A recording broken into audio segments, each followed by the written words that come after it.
Hey guys, welcome back to the channel. Welcome to another video. It is another all new news channel that we've got in store for you today, talking about some of the biggest headlines that are currently buzzing around the world of football, of course. But before we dive any more into the headlines and talk about some of the biggest stories that are currently going around, I would like to remind you all to please like the video and also subscribe if you're new. Both ones will always and forever be greatly appreciated, of course. But for now, let's dive headfirst into the headlines. Kicking things off, we're starting with Tottenham, and could they be set for a bit of a squad clear out this January? Reports have suggested that Spurs are prepared to let a trio of players leave the Tottenham Hotspur Stadium this January, with some big names in particular heading for the exit door.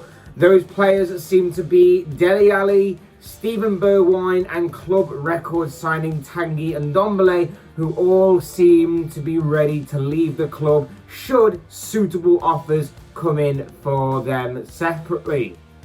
Bergwijn is subject to much transfer and strong interest from Ajax, it seems, who have said to have a £15 million bid rejected for the winger, but Ajax do believe that a deal can be struck for him in the near future, so keep your eyes out on that one. As for Dele Alli, we know he hasn't featured much in the Spurs squad this season, or in actual fact past couple of seasons really. His career seems to have taken a massive downward spiral, it seems, in recent years, and so his exit has seemed pretty imminent for a while. It seems like he was always heading to this, even under previous managers that, of course, been at Spurs in the past couple of years. So this one comes as no surprise really to anybody that this has seemingly come out. The last we heard, of course, Ali was attracting the interest of Newcastle, the Magpies under takeover, of course, so pretty much linked with everybody and anybody. Have been linked strongly with his name and signing him. Whether it's permanently or on loan remains to be seen, and it also just remains to be seen overall what the future holds for Dele Alli. And as for Tanguy Ndombele, it just hasn't happened for him, has it? It just hasn't happened for him since coming to Tottenham, despite so much promise and so much potential seemingly surrounding him and his career. It just hasn't happened. He's delivered very little since coming to Tottenham, very inconsistent.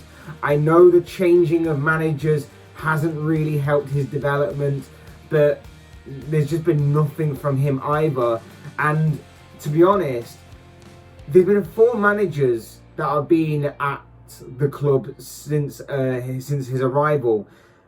It ended badly for him under Pochettino towards the end of Pochettino's reign as Spurs manager.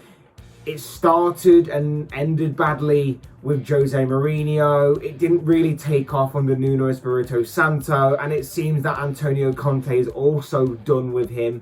That's 4 managers that seemingly haven't taken a liking to the French midfielder. Now, whether that's something he's doing wrong or something that's happening on the training ground, or whether it's something to do with his attitude or something about him in general, or maybe it's just his playing style that doesn't quite match up and connect and suit up with the managers' playing styles. I don't know what the situation is, but like I say, 4 managers that have not taken a liking to Tanguy Ndombele speaks volumes.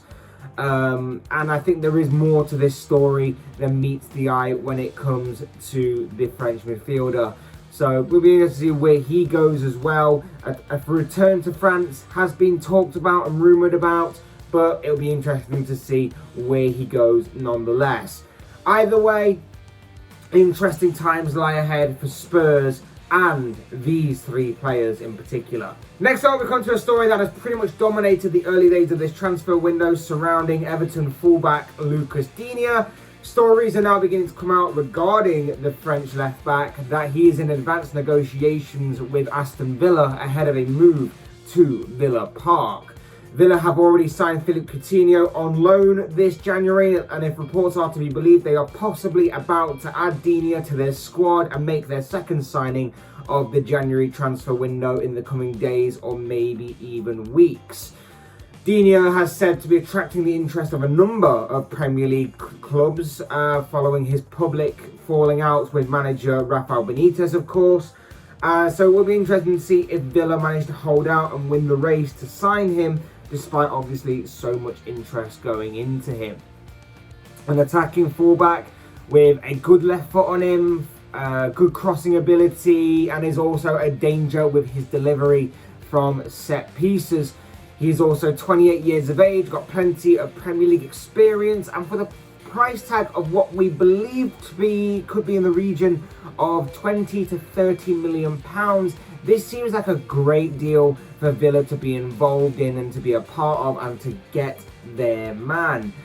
Like I say, it would be interesting to see if Villa can hold out and win this race, because there are a lot of big teams also in the Premier League that are said to be interested. But if reports, like I said, as we believe, then they are closer than we think. It's a big story, this one. Like I say, I'm interested to know Everton fans' take on this story. It's another one of those player versus manager situations. And I'm also interested to know what Villa fans think of possibly getting this target, because, you know, as much as I am a Liverpool fan, Digne doesn't seem that bad of a fullback. It seems pretty dangerous. Like I say, he's got a number of good attributes that I talked about earlier on. So I'm actually interested to know what both sides think of this potential deal. It's not complete yet, but it seems that everything seems in place for Aston Villa to get their second signing of the season, but we wait and see what the future holds for Lucas Digne. Now, speaking of Aston Villa, that brings us nicely on to our next story, because it was a frustrating night for Steven Gerrard's side as they crashed out of the FA Cup third round at the hands of Manchester United. A Scott McTominay header was the difference maker on the night, as Ralph Rangnick's side won 1-0 to see them into the fourth round in what, of course, was Ralph Rangnick's FA Cup debut as United manager. But they were rather fortunate and needed VAR to bail them out on 2 occasions. Villa had their chances, but ultimately they just couldn't find the back of the net. Ollie Watkins guilty of missing a couple of chances in the first half in particular, including hitting the crossbar. But in the second half, Villa thought they'd equalised on 2 occasions. The first came through Danny Ings, the second through Ollie Watkins, but both times they were ruled out by VAR. First for Jacob Ramsey's block on Edison Cavani, which took an eternity to decide whether Ramsey was blocking the Uruguayan striker. Turns out he was, and the goal was ruled out. And the second time was ruled out because of offside against Danny Ings. After the game, a clearly frustrated Gerrard wasn't happy with the length of time it took to determine whether the goal should stand or not by VAR, whilst pundit Alan Shearer couldn't understand why VAR was used in some games across the weekend's FA Cup fixtures and not in others, which I believe to be a completely fair point that I think needs to be answered, as it doesn't seem fair on the balance of things. I believe that either you use VAR in all games across the FA Cup weekend, or you don't use it at all. It just seems only fair in that regard, because that way, whether we like it or not, and then the inconsistency factor and whatever, at least that way it eradicates most of the mistakes. So make of that what you will. I'd love to know your guys' thoughts on that as well, but I do actually back Shearer in this kind of argument, because I do think on the balance of things, like I say, it's not balanced at all. But it wasn't very convincing from United last night overall, but in tournament football you need to get the job done, and that is exactly what they did by managing to hold on to that 1-0 lead that will see them into the next round of the competition, of course, where they will meet Middlesbrough in the fourth round. Next up, we're talking about Barcelona and their move for the Spaniard known as Ferran Torres. This is a move that, of course, was all set to take place weeks ago and was actually agreed and finalised between his new club Barcelona and his now former club Manchester City. Everything went through, done and dusted. However, due to financial reasons, the Spanish club couldn't register him for the remainder of the season due to all the financial reasons and all the financial difficulty and everything that Barcelona are currently going through. However, yesterday that all changed as the club were able to register their new acquisition after agreeing a new deal for Samuel Umtiti in like true domino sort of fashion. Umtiti's deal triggered the registration for Ferran Torres after the French centre-back signed a new 4.5-year deal with the Spanish club and agreed to take a pay cut in the process, which obviously helped Barcelona out in terms of their financial output and obviously their wage budget, and therefore freed up the space for their new acquisition to be registered and for Torres to be added into the squad for the remainder of the season. I don't understand how a club in as much financial trouble as what Barcelona currently are were able to get this deal. A reported initial fee given up front of £46 million, which could rise to £55 million, of course, was able to get the green light to go ahead. I get that a club like Barcelona has the possibility, the potential, and could possibly live off constantly borrowing money year after year after year.